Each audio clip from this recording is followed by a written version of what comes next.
Hello, you're listening to episode 8 of 8 Minute Movies, Knives 8. I've said 8 so many times. Yes. A podcast talking about the 2019 movie Knives Out in 8-minute chunks. Fuck. 8. I was doing so well. A podcast talking about the 2019 movie Knives Out in 8-minute chunks, presented by me, Kieran, and him, Peter. This is a sequential podcast that contains spoilers for Knives Out. So you should go and watch it first before listening, and you should start this season with episode 1 of this season. Episode 1 of this season. Season 3, that's this season. You've said season too many times now. Yeah, sorry. If you say the word 8 a lot, in rapid succession, it does something to your brain. I think the effect needs to be studied. How are you?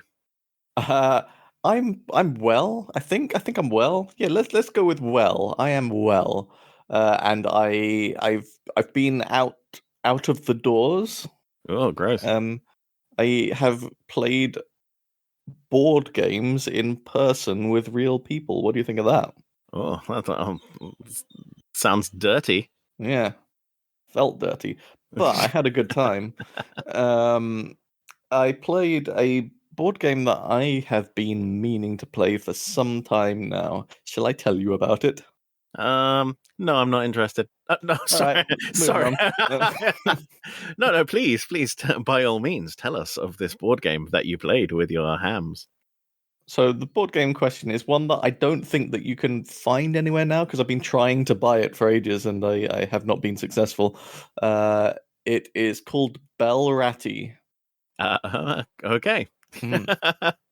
And it is a game in which you're sort of all collaborating together Right. against the game. It's kind of you cooperating against the game, and every round, some of you are artists and some of you are art critics or art buyers or something like that. And what happens is that you're kind of supposed to be setting up an exhibition. And so everyone's got all these cards, and the cards are pretty simple paintings. They're not like complicated, weird paintings like in stuff like Dixit or Mysterium. They're just like simple paintings of objects like a shoe or a house or a cat or whatever. And the first thing that happens is two of these are dealt out as random, and they're supposed to be what the theme of the exhibition is. So the theme of the exhibition might be like telephones and mice. And then you look at your cards if you're one of the artists, and you discuss with the other artists.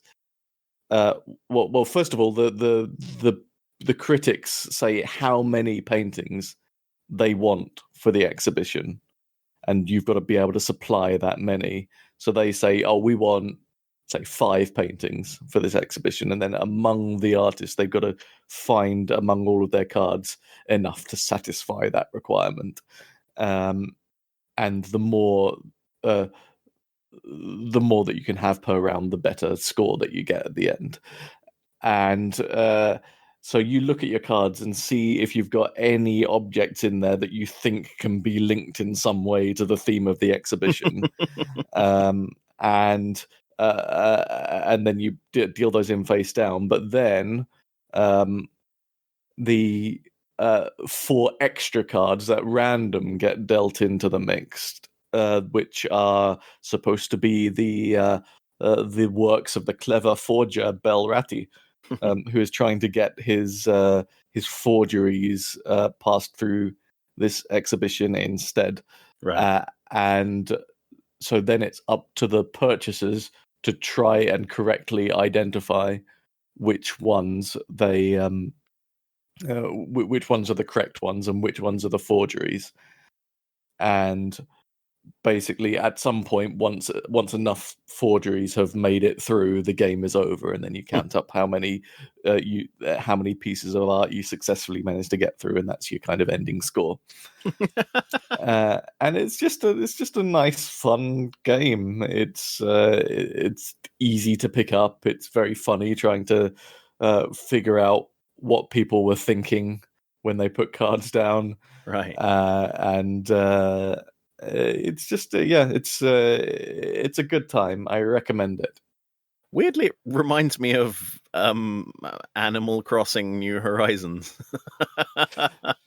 Because of the forged art in that, yeah. Yeah, because there's a one of the hundreds or thousands of sub games you can play in it is there's a fox who will come to your island every so often in a little boat, and he will try and sell you like incredibly famous pieces of art like the Mona Lisa or whatever.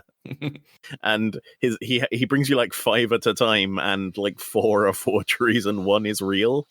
And you can Yeah. buy them off him and pass them on to the curator of the museum, who will like mock you resoundingly if you bring him a forgery.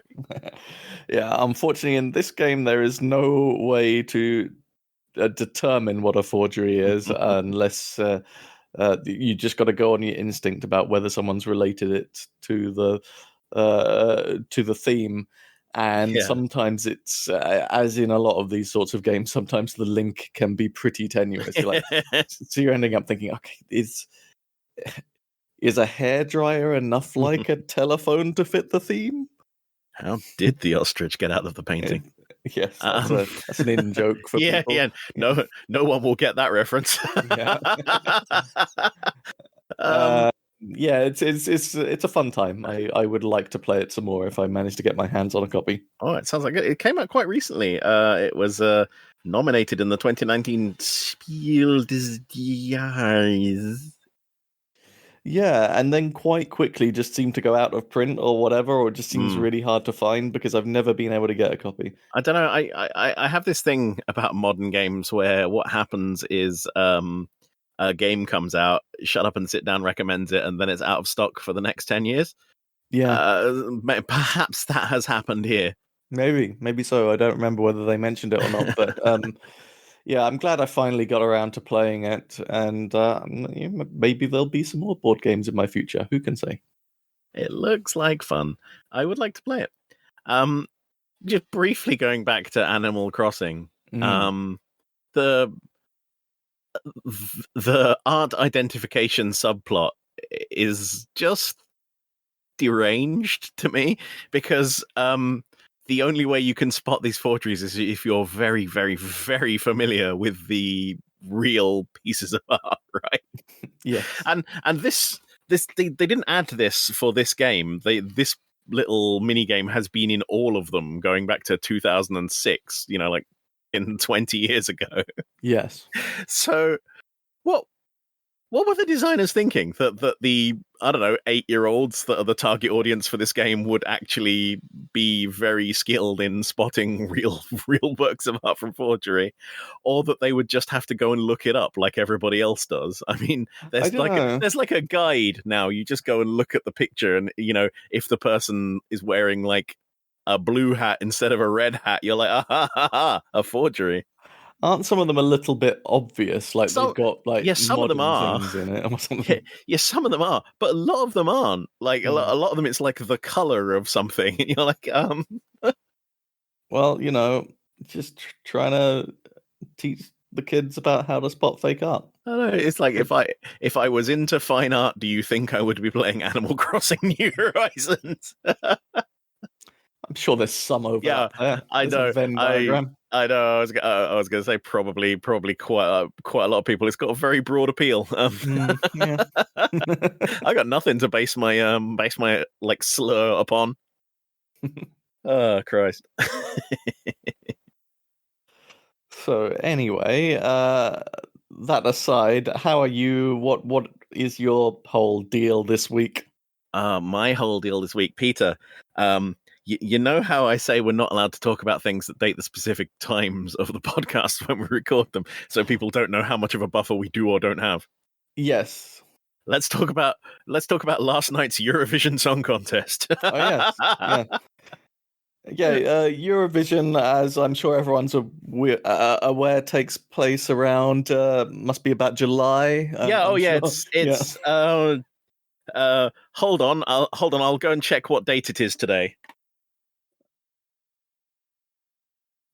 Yes, good. I've checked what date it is today, and as you know, the Eurovision Song Contest happens today, Saturday, the 2nd of July. Famously, takes place right at the beginning of July. Oh boy. I like that. I even fucked it up. I said Saturday, and the podcast goes out on Fridays. Goes out on Friday. Whatever. Never mind. So. So I don't always watch it. I end up watching it more often just because lots of people I know are watching it, and there's no point trying to do something else while everyone else is watching it. Twitter in particular, completely unusable while it's happening. I am the same, and I probably would have done the same yesterday if I hadn't been already playing a video game with some people. Yeah. So I just ended up drifting into like an online watch party of it, and they're a thing that just happens, or there's one every year, and except for the bad year, and they've been happening for fucking ever. So it's just a thing. It's just like a silly thing that happens like one day of the year, and I'm really annoyed that we haven't talked about the game yet, because I would have done 3 dings for that. Yeah, I'm gonna say it counts because you should know better. I will allow those dings because as we've said, the normal rules of combat no longer apply. Yeah. It's fine. That sentence was getting increasingly torturous as I tried to remember what my point was. I'm quite tired today because we stayed up quite late. So the reason that this year was different than the other years is that this year the UK effectively won. They didn't actually win, but we'll talk about that. But we are the hosts of this podcast, pro Europe, love Europe. The rest of Europe hates England because they're dickheads. Oh god, this is hard to explain. I would say that we haven't exactly enamored ourselves as a nation to the rest of the world stage lately. Oh god, how do we put this? It's a shit country, but we have to live here. Yeah. Is that yes that we really wish politicians had stopped doing shit about a decade ago and fucked off into the sea? This is getting dangerously political. Maybe we should move back to the song contest. I'd like my country mainly for reasons that I would say that I've got so used to being here that I have been able to just kind of tune out all of the glaring flaws. But lately, the people in charge of running the country have been sure making that difficult. They really are committed to error after error. Not even error, just like deliberately being cockends. Oh god, I can't talk about this. It makes me too angry. Never mind. Yeah, no, it's a whole thing, and what I would say is relevant to this discussion is that I would say some other countries have noticed. That is a way of putting it, yeah. And reacted accordingly. Reacted appropriately. During recent Eurovisions. So, that's like, oh, hey, Peter, here's a fun game. Name one laudable thing about the United Kingdom. I mean, we did some all right comedy shows in the 80s and 90s. Recent, come on. Oh, new. Mine is fish and chips. We're pretty good at fish and chips. Fish and chips are still good. Yes. You can have my one too. Let's move on. I think we have quite good snacks. Yeah. Oh, yeah, we got sweet shops. Those are nice. Yeah, the snacks are nice. If you come here, there will be snacks. And probably bad things. Okay. Where was I? Oh yes. So we enter. Let's not put it all on our strained relationship with our neighboring countries, right? True. Because of the way that Eurovision, because of the unique way the BBC is funded, because of the way Eurovision works, right? We are one of like the 5 founding members or whatever.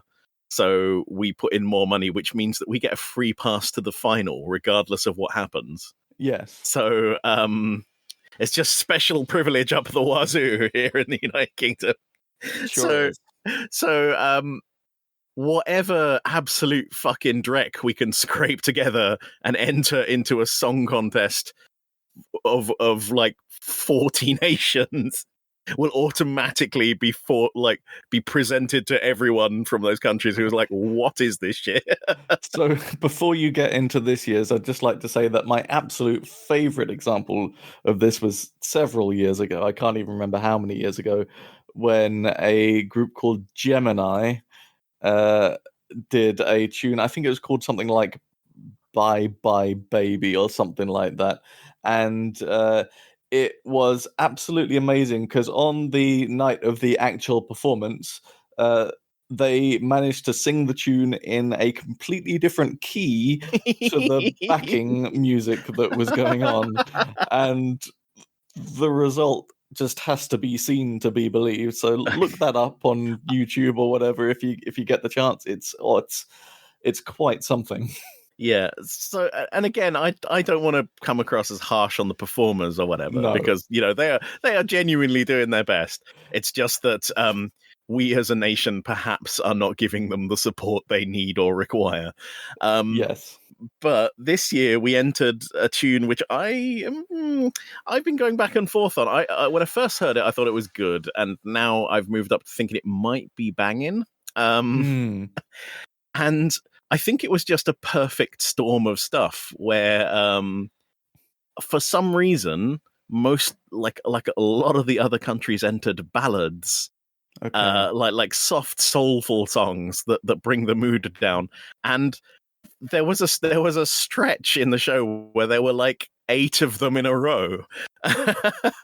Yeah, and usually when I hear that sort of song, because I know exactly the sort of song that you're talking about. So perhaps there are people on stage holding candles. Just to be clear, what we're getting to is I didn't see any of this and I haven't heard any of these songs, but I know exactly the sort of thing you're talking about. And were it not for the fact that I think the other year, sometime, maybe even last year, there was a pretty kind of slow, soulful ballad that won quite recently, and I didn't expect it to go anywhere because it sounded very kind of generic, much like a billion other Eurovision songs. And so I know exactly what you're talking about. There are songs that I look at Eurovision and think, well, that just happened. I am not going to remember anything about this song by the end of the evening, and imagine that most people are similar. So yeah, maybe we just stuck out. Yeah, and I think I saw somebody on Twitter say something to that effect, that basically at the end of the night, when it's time for the audience at home to call in and vote, they repeat like a little bit of like 30 seconds of each song, like just to remind you while they show you the phone number that you call to vote. And ours really stood out. And like, every time it started, like everyone would look up and go, oh, there it is. That's that song that's easily distinguishable from the pack of songs surrounding it. All right. I think that might have helped.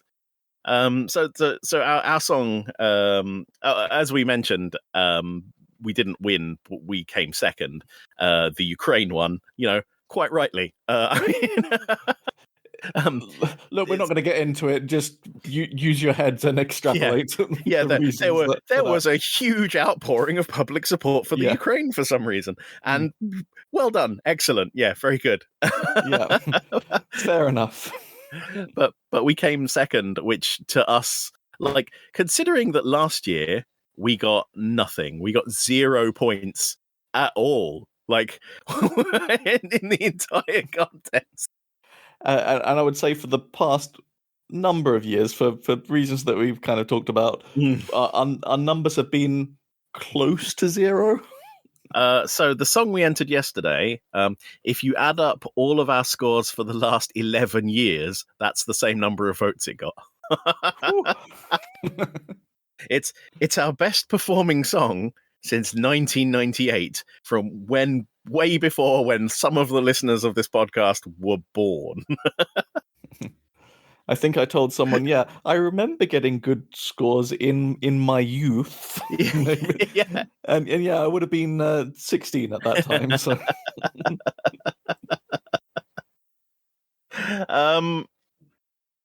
So we haven't really spoken about the song itself. So here's the thing. So you haven't.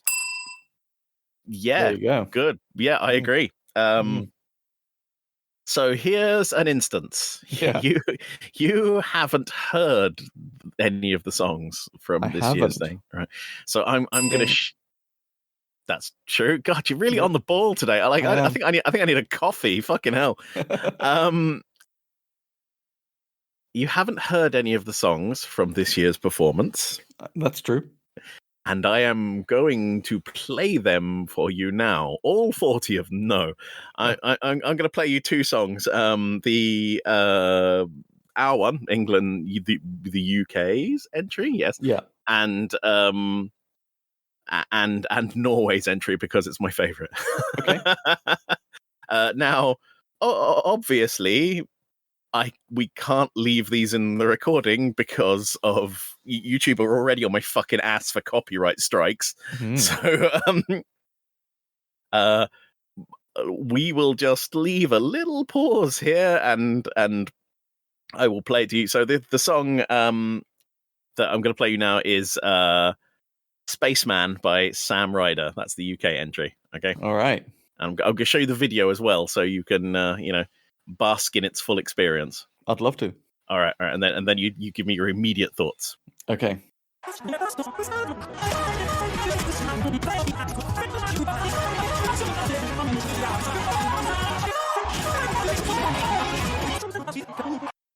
Okay, and we're back from that copyright violating break. So what did you think?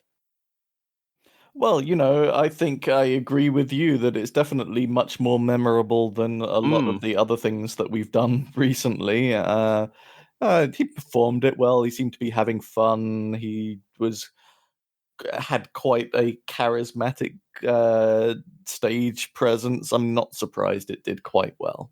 Yeah, he seems to have a very positive energy about him, which in many ways isn't representing the spirit of the United Kingdom. No. I mean, if you'd have said that was like Sweden's entry, I would have believed I know. you. Yeah, like maybe we stole him from the Swedes. Yeah. No, it's a good song, but I'm just quite impressed with his vocal range. I mean, because I can't get that high. Yeah, he was he was really working that that high range there. Quite a good voice, I think. It kind of mumbled through a few of the lines, but I think that's just his style. That's fine. Yeah. So as Eurovision songs go, I feel like I can understand why that one did well amid kind of blander songs. Our best one for 2 decades. Yeah. All right. But I thought it was very good. But my favorite was Norway's, and I'm going to play that for you now. I think because Norway's more embraced what the Eurovision Song Contest is truly about, which is just having some incredibly fucking crazy stuff happen on stage. All right. Can't wait.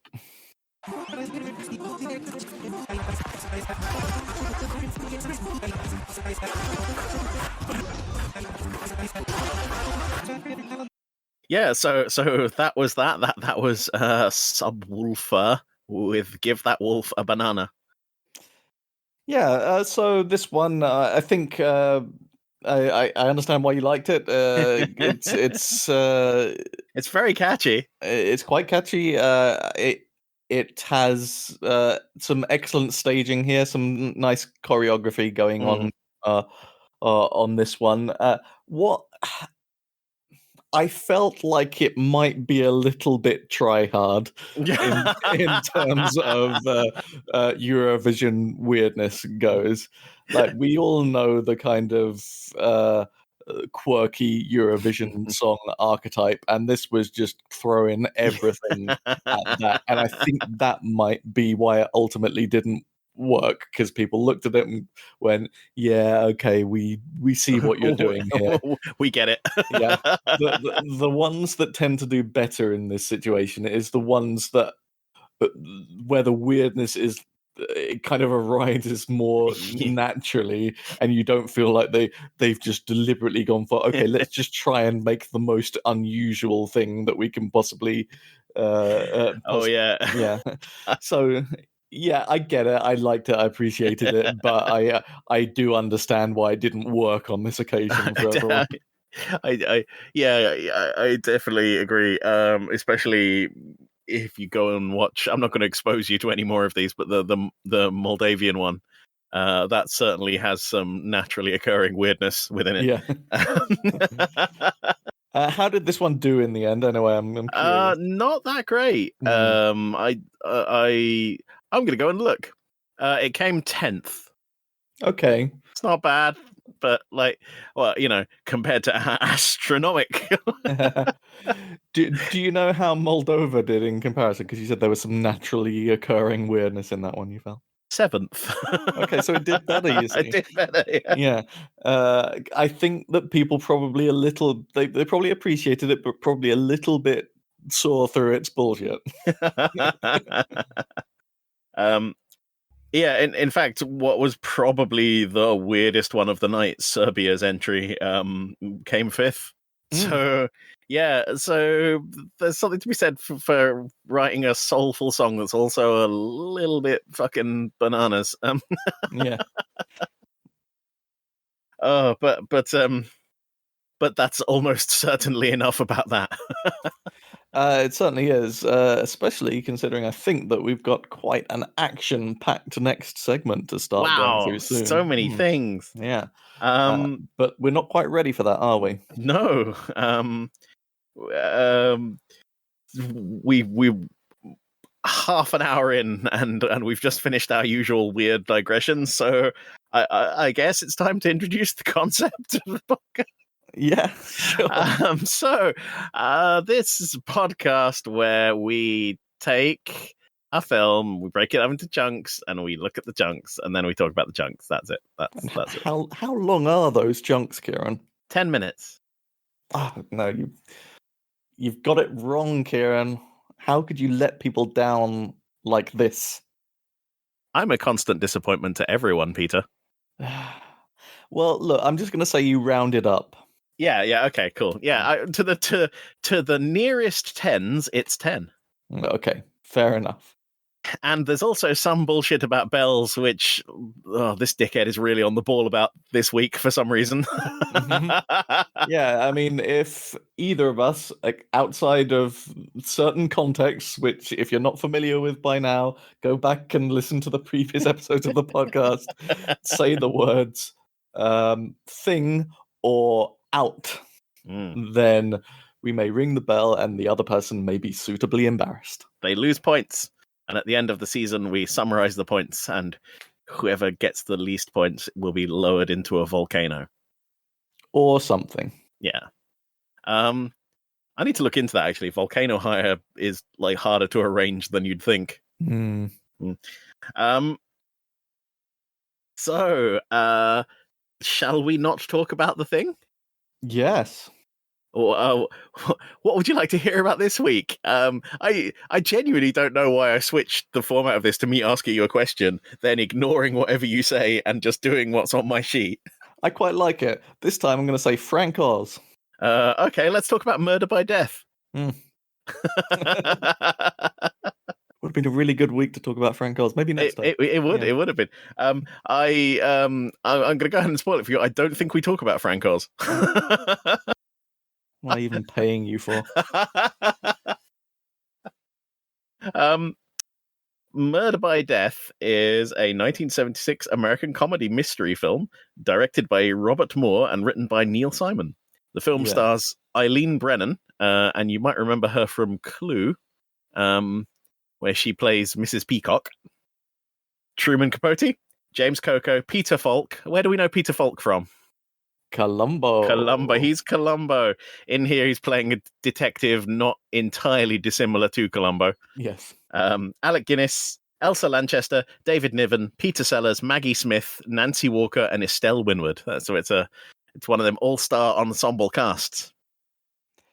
Yes, it's got quite a few people in it, really. The plot is a broad parody or spoof of the traditional country house whodunit, familiar to mystery fiction fans of classics such as Agatha Christie's And Then There Were None.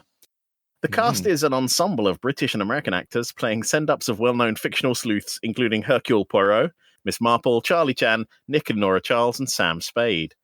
It also features a rare acting performance by author Truman Capote.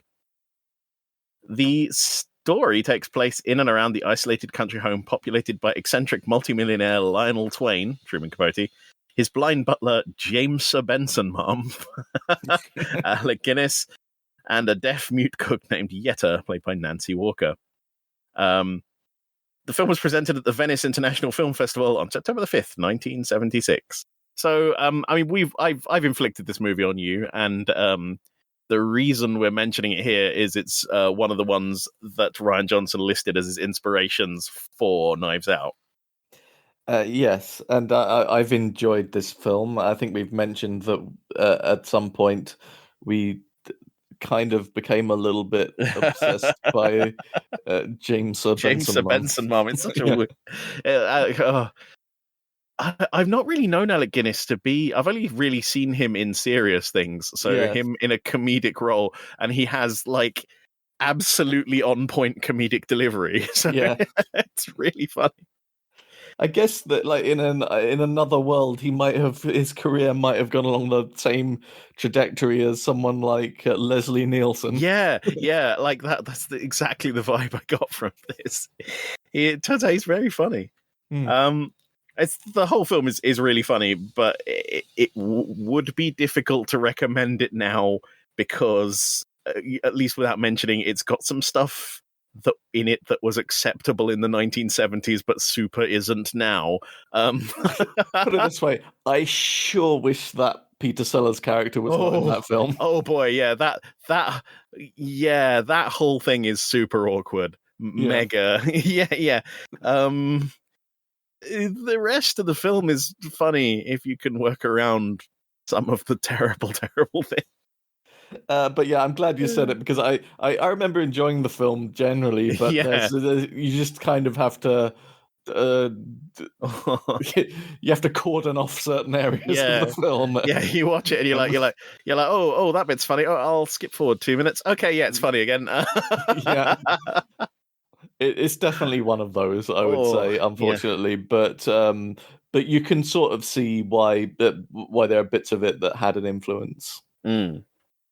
Yeah, it's very interesting as a murder mystery film because usually what happens even in complicated ones is like the plot gets unraveled as it goes on. But in this, the plot just gets more and more complicated to the point where you're not even sure by the end of the film if there was a murder. It's been so long since I've seen it that I don't really remember what happens by the end of it at all. But it's if only for that whole very silly James Sir Benson Mum bit, I recommend at least looking that up because it's very silly. Yeah, watch that bit on YouTube if you think that the rest of the film might be a bit much. Yeah. Oh dear. So we crack onwards into reviewing your answers from the previous episode. The things that you said at the end that I'm not explaining this. Don't worry, I'm explaining this. So I asked you, if you were seeing this movie for the first time, who did you think was the murderer and how did they do it? And you stuck with what I think you're probably going to stick with for several more scenes. Marta is the murderer through some sort of terrible accident. Yes, I think that's where I'm staying. The drugs got switched by accident, and Harlan got poisoned, so he killed himself. Mm-hmm. And then I asked you, what happens next? And you said Marta will grab the fridge magnet that we shown prominently in the previous episode, and she'll use it to erase the tape. Then she'll step in the footprints on the way back up to the house, like hiding her identity. And there'll be some shenanigans with a piece of broken trellis that she broke off on the night. So basically, you reckon in this scene, you reckon in this episode, she's just covering her tracks from the murder. Yes. From the manslaughter, I guess. All right. So, I guess now we have to go and watch the show and talk about the show. Watch and talk about the show. Let's do that. Let's do it. Okay, let's do it. Keep it together. I'm quite tired. Okay, we're watching minutes 56 to 1 hour and 4 minutes of Knives 8. That's not what it's called. That's the name of the podcast. Get it together, Kieran. Take your tablets. Start again. I'm leaving that one in as a punishment to myself. It's fine. Still watching the VHS recording of the night of the crime, Wagner says it looks like a Japanese horror movie, and Blank asks Marta to scan ahead. And in the background says, "Are we all going to die in 7 days?"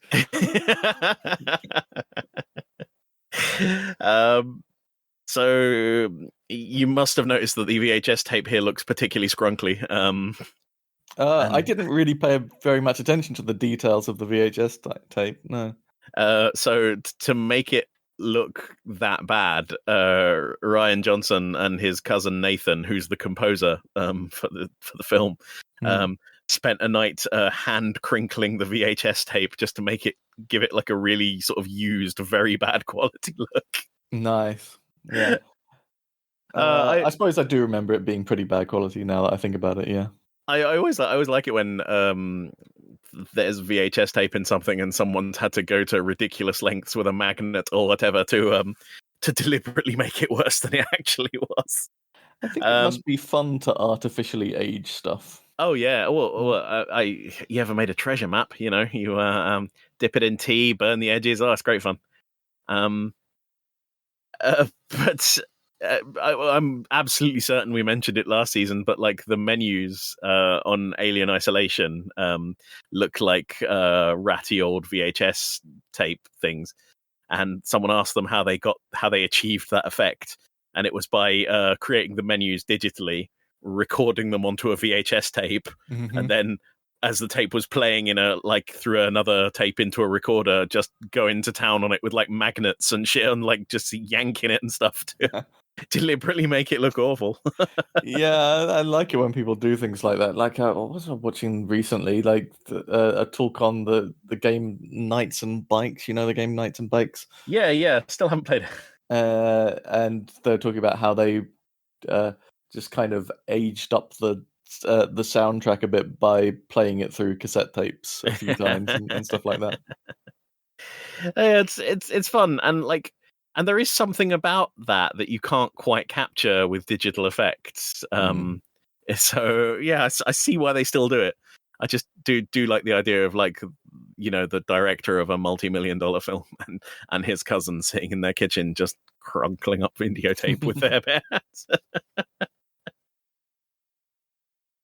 The tape scans ahead towards the time, and Marta hits the eject button with her thumb. Haha, she's tricked them. Yeah, I mean, it's lucky that that did anything, I suppose, because that might have not really been effective. The tape rises from the now smoking VHS player, and Blank asks Elliot to have it digitized, and Marta takes it. Now, would that happen though if you hit the eject button on this on a cassette player like this? Do you know like that? my instinct would be to say no, right? But my experience is of sort of like modern in fucking quotation marks there. Yeah. The word modern is doing a lot of heavy lifting there. Modern VHS players, which had like safety features to stop you doing dumb shit. Yeah. But his VHS player is a fucking ancient one. It's a top loader, Peter. It's That is fair. So maybe maybe they just didn't do it. yeah. I was never quite entirely sure about the smoke. Is it supposed to have damaged the tape or the player? I'm not really sure. Or is it just that it's so old? It's very unclear. Yeah, that's a lot of smoke, because like the worst that could happen is that it might have kind of ruined the what do you call them? The reed heads? I'm thinking of this is not the word at all, so this is embarrassing, but like the ropes that go around the belts. There we go, the belts. That's what I was trying to think of. Yes, real damage to the ropes. Yeah, the belts. That's what I was thinking of. So maybe doing that in the middle of fast forwarding just kind of made the rubber belts, especially in a player which is conservatively 40 years old. Yeah. But that's not going to create that much smoke, I feel like. No, if any piece of consumer electronics that's letting out that much smoke is fucked. And yeah, that's done. Yeah, and I can tell you that as someone whose laptop once caught fire. Yeah. Brief digression. Just happily using my laptop, and then it was like midnight. I was just about to go to sleep. I was just typing on it, and it went zzzzt, and I was like, "That's a strange noise." And the screen went off, and thick black smoke started coming out of the vents at the back. Yeah. From wherein I could see orange flames licking around inside. I was like, Jesus Christ, it's actually caught fire. What do you do in that situation, Kieran? What I did was run through the house to the garden and throw it out onto like the concrete floor, where there was just like smoke coming out of it. It was just merrily burning away, and I then dumped a bucket of water over it, which, electricity and water, you're not supposed to really. But A, I didn't have a fire extinguisher, and B, I was worried about the fire spreading to the lithium batteries, which would have been a more problematic fire, I feel. Yeah. It would have been like a fucking furnace, yeah. I do feel like we've probably covered that anecdote in a past series, but Really? enjoy it again, everyone.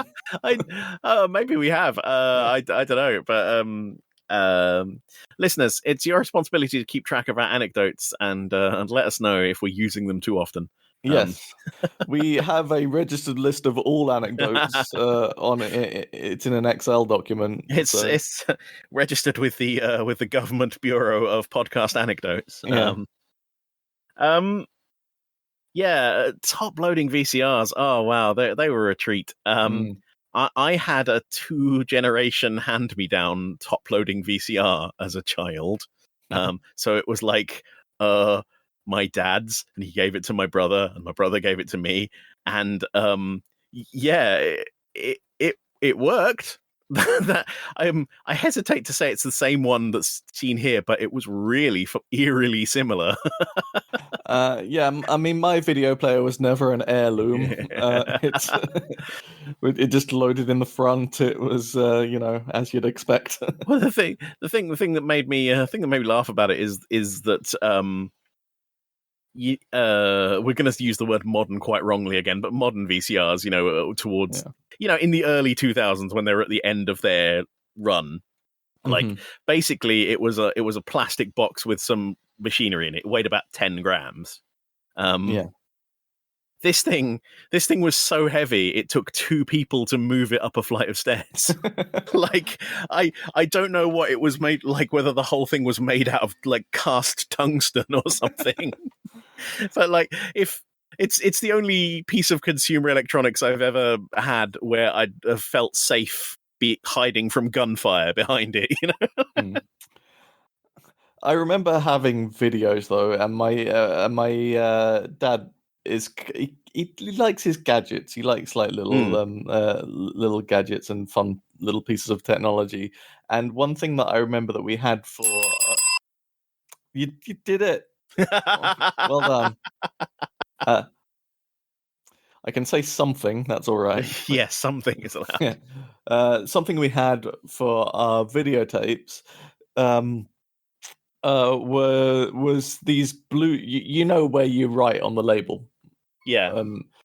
We had these blue strips which you could put pressure on with a pencil or a nail or something like that, and it would kind of it would write on them. But then if you rubbed across it with your hand, it would rub the title out on it. And Yeah, no, I know. I've never seen one for a VHS tape, but I know the sort of thing you mean. It's like you're supposed to stick them on the fridge or whatever to write temporary notes to people.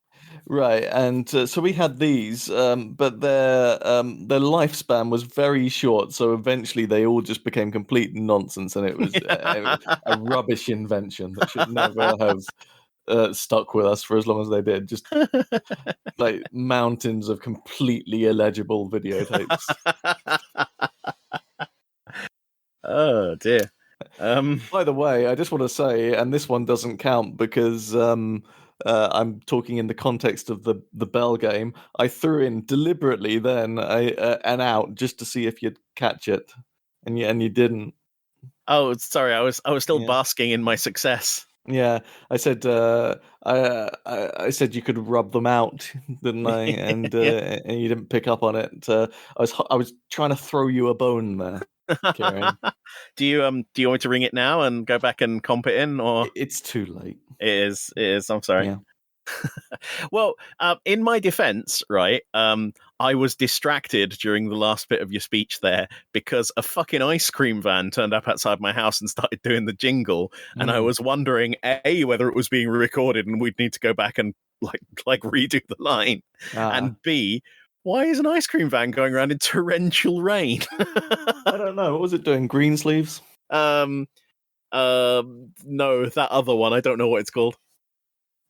Brown sleeves? I don't know. That is an entirely different song. No, I don't know what songs they use. Let's move on. Should we get back to this? We're like two lines in. Let's yeah, and a mere 17 hours into the godforsaken podcast. All right. Later, outside, the camera pans past a statue of a hippo. Which is weird now that you mention it. Yeah. The director's commentary, Ryan Johnson, is giggling that they made the art department build this giant hippo out of woods and then drag it into the middle of a forest. So he's glad it made it into the film. Wonderful. Quite an elaborate prop that had no reason really to be there other than just looking strange for a second. Well, yeah, but there is a line about it. It's coming up. Wait, is there? I think I missed it. Yeah. Trooper Wagner says that the statues are from Harlan's book, The Menagerie Tragedy Trilogy. Oh. That's why he's got the carved elephant and the carved hippo outside his house. Yeah. I sort of missed that because I was still thinking about how odd the hippo was. The name Menagerie Tragedy Trilogy was made up on the day. They polled the whole crew for something funny, and Butch McCarthy, the film's greensman, came up with it. I, while making this and while watching it for the first time, thought like that's never going to work because Marta like holds a fridge magnet against the tape, and that'll erase like a little bit of the tape, right? It will erase the bit directly under the magnet. You really need to spool the tape past it in order to like erase it fully, right? And I didn't notice before, but during this little scene, she's walking along and she's doing something with her hands with the magnet and the tape. So she clearly knows she's like wiping the tape out with the magnet and moving it along. But it's very subtle. Like unless you're watching her hands, you can't quite tell what she's up to. Wagner takes the tape from Marta, and we see that she's been holding it against a magnet she stole from Prufrock's fridge. Yeah, so if it wasn't for what you had just said, I would have also said that I don't feel like this would work. Yeah, I mean, and you just pointed out to me that I did sort of explain it in a confusing way, but like, so we definitely see that she has the magnet and the tape together. Yeah. But if you weren't paying closer attention in that previous little bit we were just talking about, you actually do see her like jiggling the tape so that she's erasing the whole thing rather than just a little tiny bit of it. I wasn't even sure that it would work a little bit with just a fridge magnet. Is that powerful enough to do that? Then? Yeah. I mean, they're not like I mean, any sort of magnet will screw up a magnetic tape. I suppose so. Yeah, it makes sense. It's just they're just whatchamacallit. It's like oh Christ, how does magnetic tape work? It's a film of like little magnetic particles. That can be read or recorded to by a magnet. So just literally the contact of any magnet with it will wreck it. They walk through the forest looking for clues, talking about how they haven't been able to track down Ransom yet. Marta steps in mud near the back gate and realizes she'll have left footprints there. Yeah, and I didn't really notice this the first couple of times I watched this film, I think, because I was too busy watching Marta's antics here. But there's a whole weird conversation happening in the background where they're talking about Ransom's address or something like, which is Canoke Drive or something yes. Along that. And then Blanc is just sort of enjoying the sound of Canoke. and just saying things like, I awoke amid Canoke. And just repeating Kanoki to himself in a very weird voice. Yeah. Strange man. Yeah. Marta gets away with this here, I think, because they've all had some sort of temporary breakdown. Like, he's not even though he's supposed to be the kind of observant detective, he's not always entirely present. Yeah, that's a very good description. If he thinks things aren't really relevant to the case, he's really tuned out. Yeah.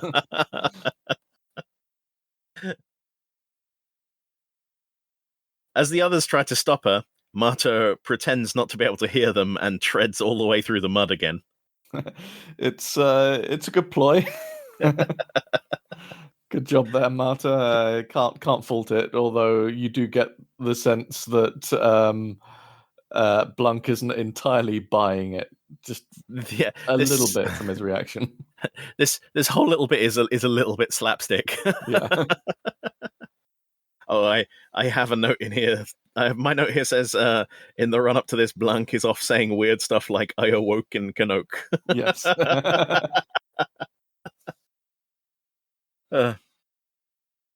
As the cops resignedly walk through the gate at the lost evidence, the dogs run out and up to Marta for pets.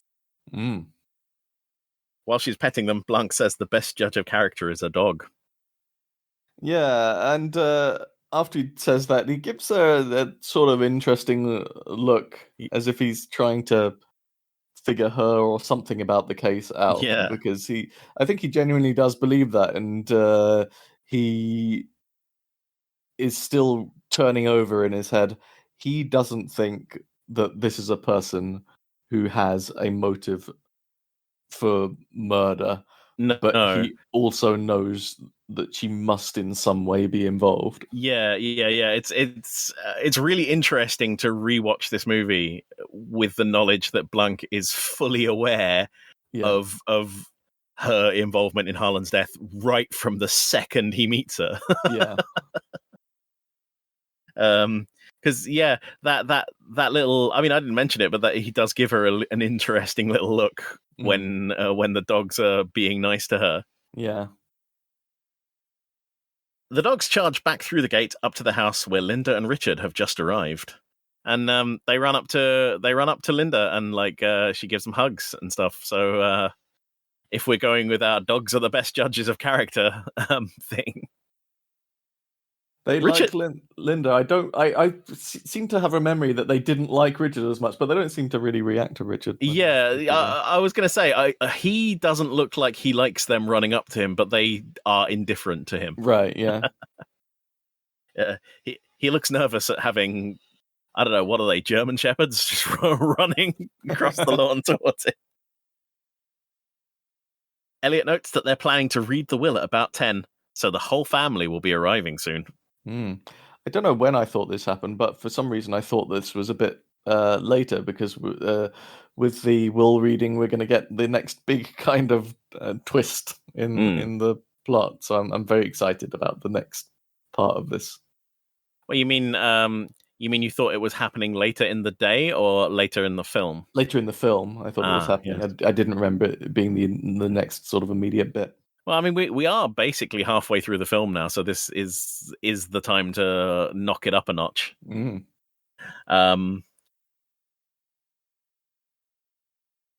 know it's probably about 10 a.m. because if you remember from the previous episode, Blanc asked to meet her at 8. So it's true. They had some time playing in the CCTV shed. Then they went for a play with the gate, and now they're going up to the house. Marta and Blanc walk up to the house, and Marta says she's never been to a will reading. And Blanc says you think it would be like a game show, but it's more like a community theatre production of a tax return. Which is a great line. Yes. Although I've heard that you don't usually have these kind of style of will readings where everyone's kind of gathered in a room. No. The things are announced. It's normally not like that. I mean, I'm prepared to give it some leeway for it being a very rich man with a personal lawyer giving it away to his millionaire children. I'm prepared to believe that they would have a big, Yeah.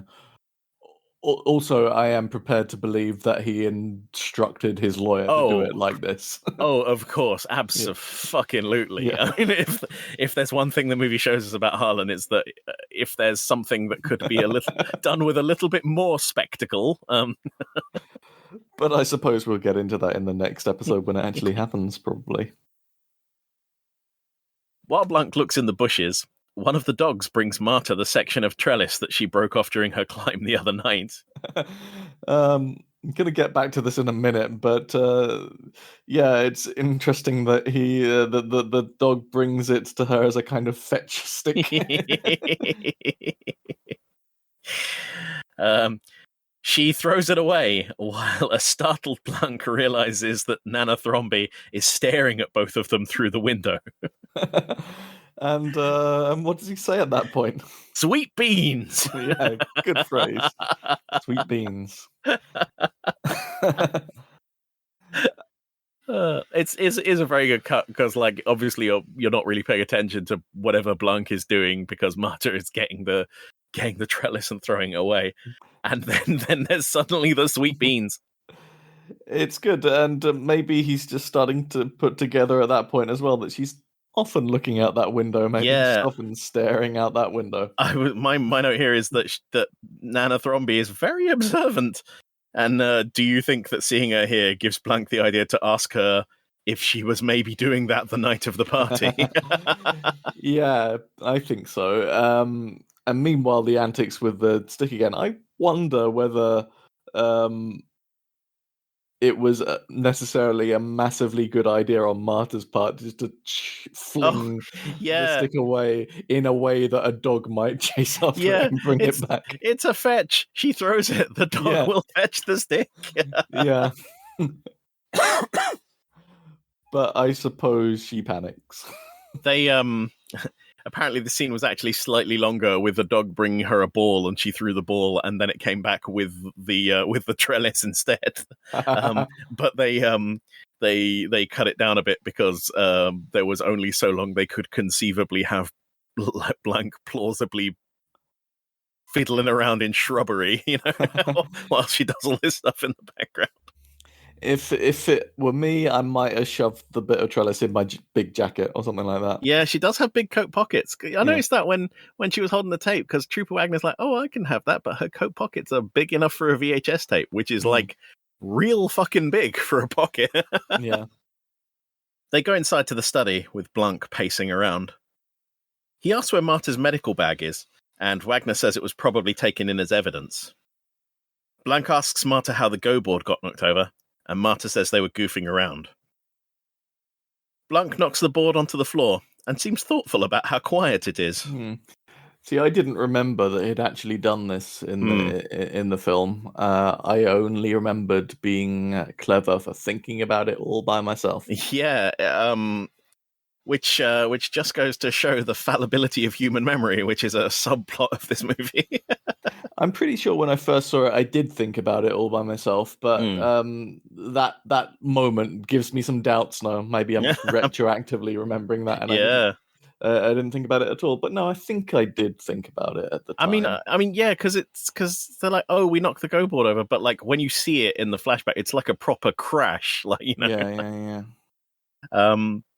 They used sound editing tricks to make this be as quiet as possible, as they could, while having it still seem like a realistic amount of noise.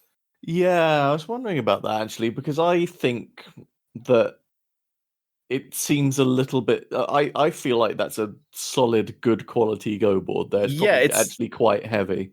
Yeah, it's clearly like that thing where you glue two different woods together, like walnut and a lighter wood, and then you shape it into a big thing. So it is a big, heavy thing. If it hit the floor, it would make a noise, but they have toned it down a lot. Yeah, I suspected that because I think that sound is a little bit cheap for what I think that Go board probably is. Outside, Ransom arrives in his car, and the dogs run up, furiously barking at him. In hindsight, I should have been more suspicious towards him at this point, given the clues that we've had so far. But I guess that's just not where my mind was at the time first watching this film. I'm not thinking that I have to be suspecting someone else at this point. Yeah, but of course. I mean, because as you know, we've switched from a whodunit to a how catch 'em at this point. But also, I didn't really suspect Ransom here because the scene where they're saying, "Oh, dogs, excellent judge of character," that happens, and then there's quite a lot of other stuff happens in quick succession before this. If it had been immediately after it, like if they'd have barked at Linda, I'd have been like, "Oh," but a couple of minutes have gone by. Yeah. Elliot and Wagner greet him as Hugh Drysdale, and he explains that they should call him Ransom, as it's his middle name, and only the help call him Hugh. What do you mean, sigh? Yeah, I feel like this will probably come up later as well. Is this foreshadowing? I think it is. Ryan named him Ransom after the protagonist from the Space Trilogy, which are 3 science fiction novels written by C.S. Lewis. Okay. Yeah, didn't know anything about that. He just liked the name. The police say they want to ask him some questions, and he breezes past them into the hall. As the cops splutter, Ransom returns from the kitchen with cookies, then walks into the lounge. I can't know here. It's at this point that Blanc tries to talk to him, and he says he refers to him as TSI KFC. I really, on a kind of closer watch of it here, I really do enjoy Chris Evans' performance in this film. He really just does play an excellent dickhead. I remember when we spoke about him in the last episode that he was basically begging for the role. Yeah. I think he's played too many nice guys recently.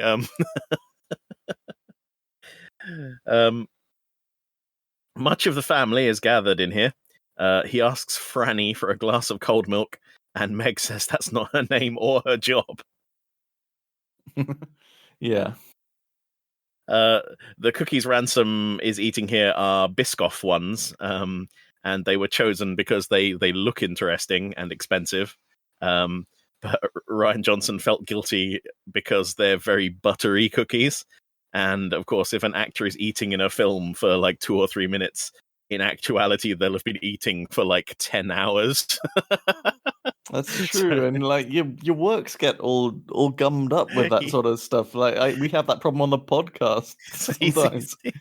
He's had to sit there and eat like 2 or 3 packets of Biscoff biscuits. Yeah. I can't remember what it was. I was watching the director's commentary for something, and they were like, he was like, you can tell what expert actors they are because during all the talking lines, none of them are eating because they know if they're eating, then they'll have to eat that thing over and over and over again while they're doing. I think it might be 7 actually of all films. Ransom agitates everyone as the lawyer arrives. Frank Oz, yeah. Did you recognize him? No, not really. I just happen to know that it is Frank Oz because at some point a long time ago I watched the commentary as well. Plus, also, I sent you a photo of him at the start of the season with Frank Oz. Yeah, you did. Yeah. But no, I knew that from before. I was just say it's very unusual for you to recognize an actor.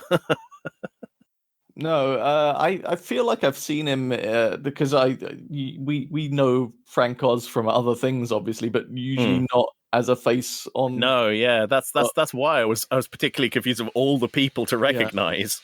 Yeah. But knowing what he looks like from this film, I feel like I've seen him in other things as well, but I just can't quite place what. And it's certainly weird to hear him talking with his actual voice. Yeah, with a normal voice. Yeah. Ryan Johnson says these scenes with the whole family there were the best days of filming. Everyone had trailers outside, but no one would go back to them because there was a weird rec room in the basement of the mansion they were filming in. And they'd all just go out and hang out down there playing on the foosball table and like weird family games like charades. It seems like I think you've got to have a good atmosphere in order to film scenes that come across as kind of naturally and flowing as well as this does. Yeah, and I think it helps that like a lot of the dialogue is sort of improvised. Not, I don't know if I really mean that. I mean like they're throwing in flourishes and changing lines and stuff to better suit their character as it's going, which I suppose is improvisation. Oh, fuck I'm talking about, Peter. It's some ad-libbing, I think, is what you want to say. Yeah. Maybe that's the phrase that I'm desperately struggling for. Thank you for throwing me that little life raft. Walt remarks that it's funny that Ransom skipped the funeral but is early for the will reading. Yes. Interesting, that. Ransom doesn't have much to say about that, does he? No, he's keeping quiet for reasons that will come apparent in the next episode, I believe. #waitbait. Yeah. Walt is surprised he turned up at all, and notes that Jacob was in the bathroom next to Harlan's office at the party and heard something. There's a great little exchange here between Meg and Jacob where she calls him an alt-right troll and he says she's a liberal snowflake. And then Walt says something like, I don't know what any of that means, which kind of reinforces some of the stuff that happened earlier as well, where he really has no idea of the... Or if he doesn't have an idea, he has no interest in... doing anything about anything his son is up to. He's a terrible father.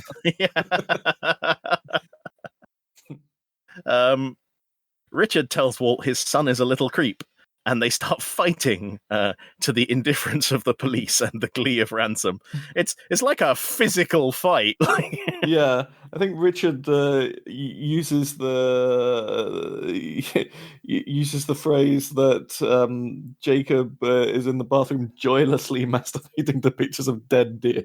Yeah, that's the line I've got here. Who's in the bathroom joylessly masturbating to pictures of dead deer, which is an amazing line. But in a way, I'm a little surprised that Richard is so hard on the kid, given that with that flashback earlier, I feel like they probably have quite a lot of politics in common. Yeah. And I think what this is showing more than anything is that, as with a lot of the stuff that you get with this family, a lot of the disagreements between them, it's more kind of performative than it is actual.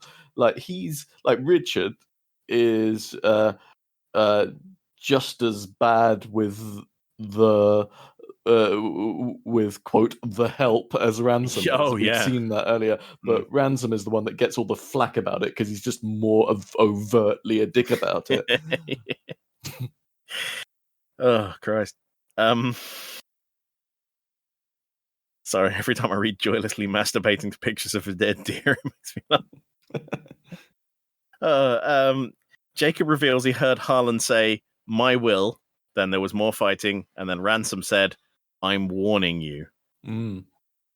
And as this happens, Michael Shannon, as Walt Thrombey, throws his hands up in the air like he's been vindicated. Yeah. This wasn't in the script. It was just something Michael Shannon did, and they loved it. Yeah, I feel like he's got a bunch of good kind of unscripted reactions coming up, actually. They I'm not sure if we mentioned it yet. Ryan Johnson said that he was consistently the most funny person on the set. And they kept he kept doing stuff, and they were like, "Oh fuck yeah, we're keeping that." And it's really difficult. Like, I mean, it's hard enough as an actor, I think, just to kind of have your lines and be able to deliver them in a way that feels kind of natural and stuff like that. But also to be as kind of present in the scene as into the character that you can just naturally throw in stuff like that and have it feel right. It's a real skill, I think.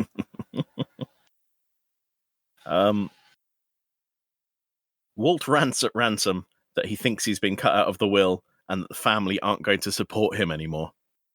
Richard asks Ransom, "Son, father," yeah, this is a nice moment as well. if Harlan told him that he was going to be cut out of the will, ... And that's it. That's where this episode ends. Very, very dramatic cut. I love it. Yes. If we didn't know what the answer to the question was, I'd be like, wow. Yeah. What is going to happen What's going to happen next? I do like that little interchange between them where Richard's trying to be like, serious dad mode, and he's like, son, and Ransom's like, father. Yeah, he's just not taking any of this seriously at all. No. He's just here for a laugh. He's here for the show, and we're going to find out why very soon. Oh boy. I guess that's it for this episode. So, Peter, the traditional questions for you. Who's infected? No, sorry, that's a different season.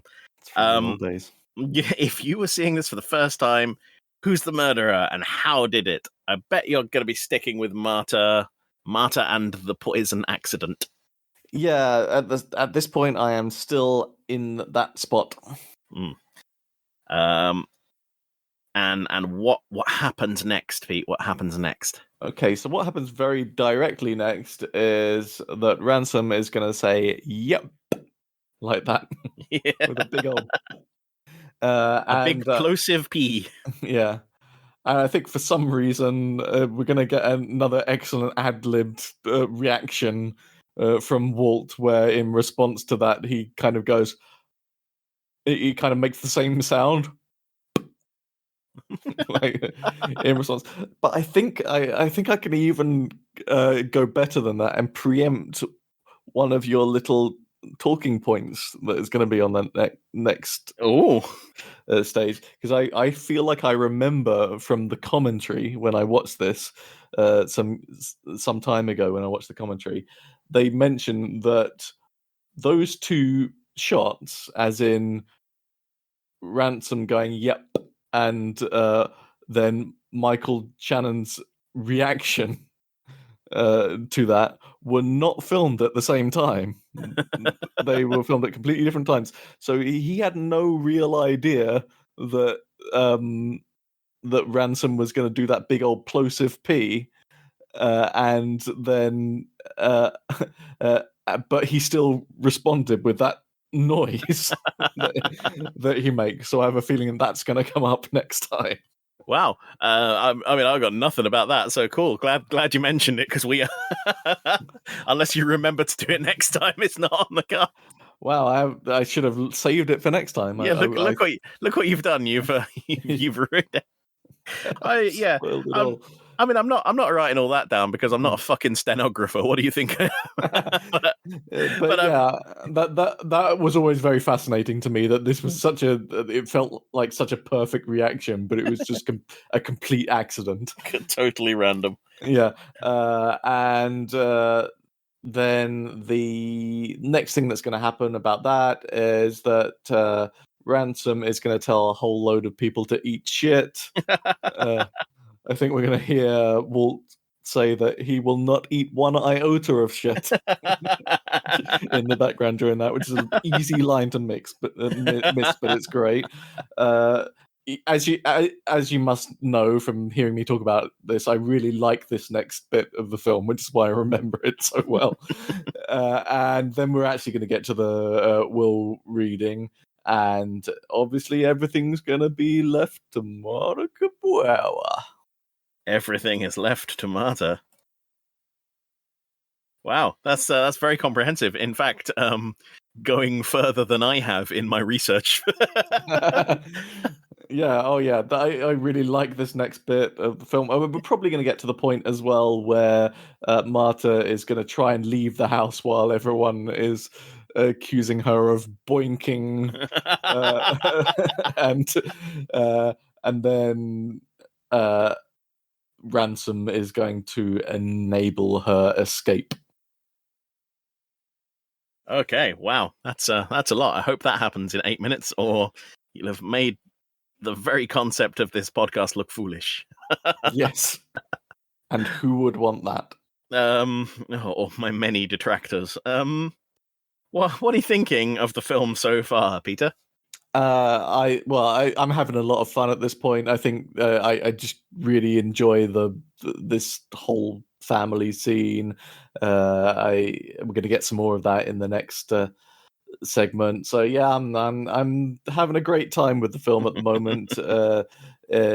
I am looking forward to more of this. So I guess that brings us to the end of this episode. Listeners, if you have any questions or comments, or you want to tell us what your favorite Eurovision entry was, email us at podcast@8minutemovies.co.uk, and we will read them and possibly action them.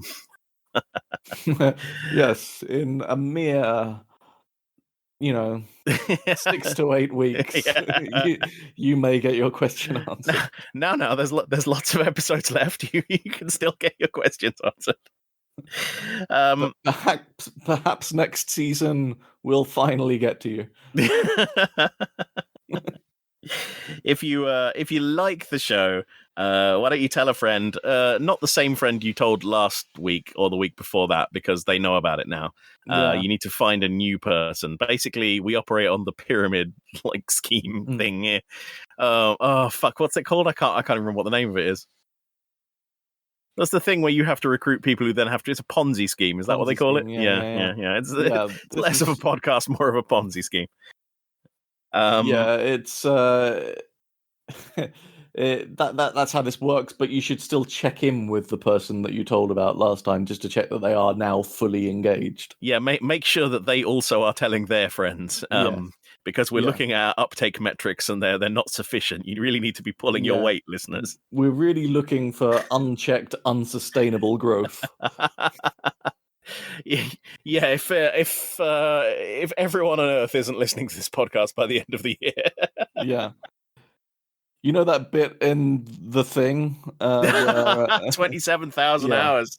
that's how long we want it to take until everyone on the planet has been killed by this podcast. Wait. No, listeners, we want you to listen to it. There's no sort of secret embedded kill phrase or anything. Forgive me, I was confused. Sassafras, torpedo, ocelot, go.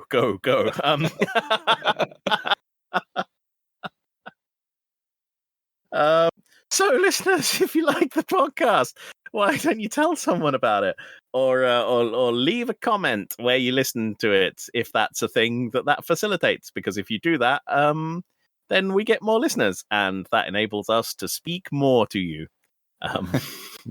That's that way I phrased it. Sounds like a threat, but it isn't. And it only remains for us to say you can find me on Twitter at Kieran J. Walsh, and him can also be found on Twitter. I can also be found at Kestrel Pie. That's Kestrel like the bird, and Pi like the irrational number. What even is pi? Goodbye, listeners. It's been a time. Yeah. Come back, please. Come back. Please come back. Come back. We need the metrics. Bye. Bye.